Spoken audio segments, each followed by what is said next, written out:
Hi everyone, in this video I'm going to show you how we can download YouTube video for free. For example, I want to download this video. Just click this three dot. Here we have download option. Yes, download quality, it's low quality, 144 or 480. Select it and download. If you want to full HD, you have to get premium. For example, I download this quality, download.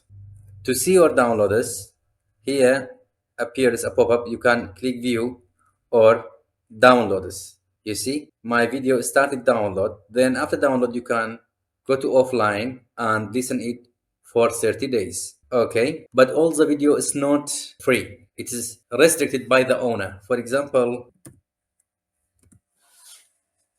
I can download this video because it's not restricted, but this video is restricted. There is no download option. If you try to download, for example, I open this video, you see here we have download,